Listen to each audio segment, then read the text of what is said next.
In this short video, we are going to talk about intonation. This is the second section of intonation. So we are going to talk about tone languages and form and functions of intonation.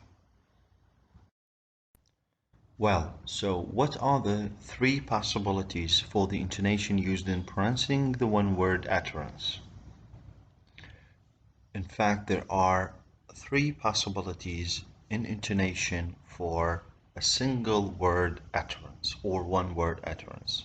When I say yes, no, there are three ways: either level, yes; full, yes; or rise, yes. Okay, so what are the symbols or marks used to represent the simple three tones that we have just talked about? Well, there are the falling arrow, the leveling, it is not an arrow, it's just like a hyphen, and the rising arrow. As we have talked earlier in previous courses or previous lectures, that in English language, the meaning of the word does not change with the differences of tones. Therefore, the symbols for high and low versions will not be used in the description of English intonation. Tone languages. These are languages that the meaning and grammar of the words are completely changed with the change of their pitch level, such as Kono, Thai, and Vietnamese, also with Chinese language. Alright, so English is not a tone language then. It is not a tone language because the change of pitch level does not affect the meaning. Besides that, the function of the tone in English is more difficult to define than a tone language. The tone tends to add some details, some detailed meaning to the already meaning of the word. It does not change it. Well, so there are some complex tones and pitch height in English. Besides the three simple tones that can be used in one syllable English utterance, other more complex tones are used. For example, complex tone, a tone which its pitch is composed of two movements, either full rise, rise full. So full rise tone, a tone where the pitch descends and then rises again. So I say yes. While rise full tone, a tone where the pitch ascends and then falls again. So say yes, the opposite of full rise. So what is the pitch range? A range where the pitch of the speaker neither goes above the highest level nor goes below the bottom level used by the speaker. In ordinary speech, the intonation takes place within the lower part of the speaker's pitch range. But in situations where strong feelings are to be expressed, for example, anger or emphasis, it is usually to make use of extra pitch height.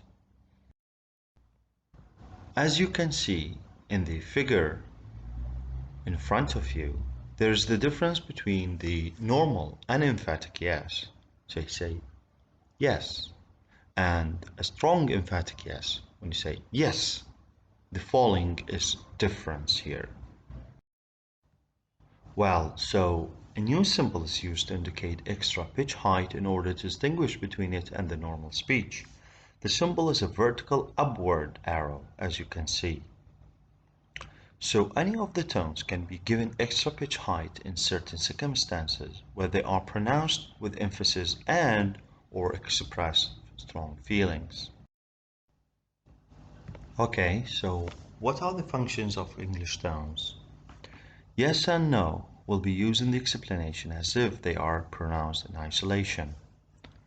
Number 1. Full yes, no.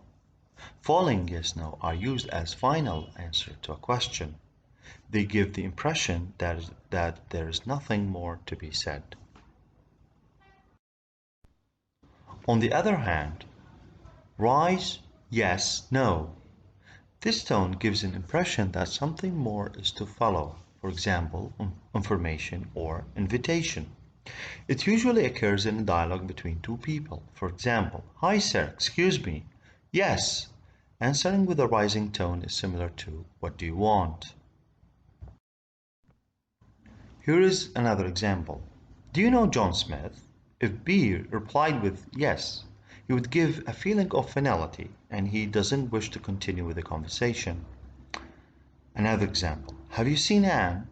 "No."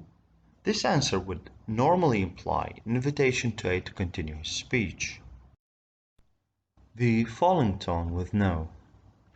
If I say no, this answer means that B doesn't know and do not want to be told where Anne is.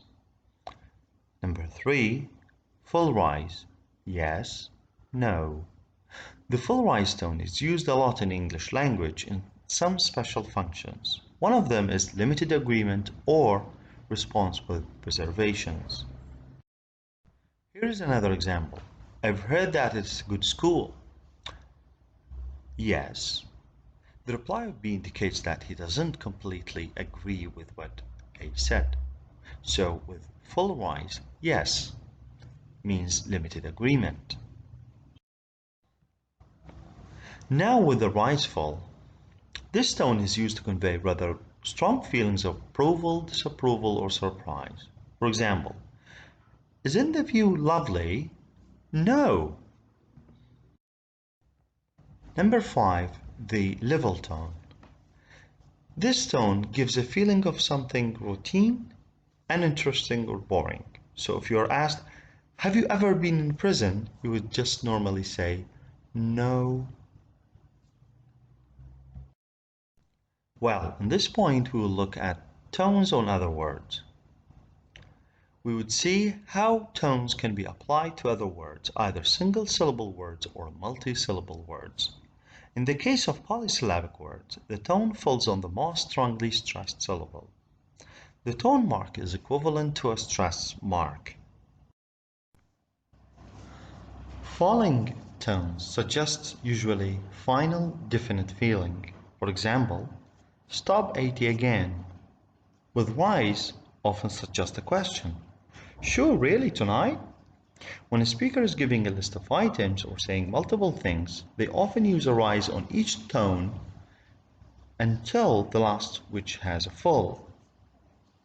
You can have it in red, blue, green, or black. While full rise often suggests uncertainty or hesitation, some, nearly, perhaps. Full rise is sometimes used instead of rise in giving lists. You can have it in red, blue, green, or black. Riseful often sounds surprised or impressed. "Oh, lovely, immense." This is the end of today's video. For more details, please go to Peter Roche, Introductory to English Phonetics and Phonology. Thank you and see you next time.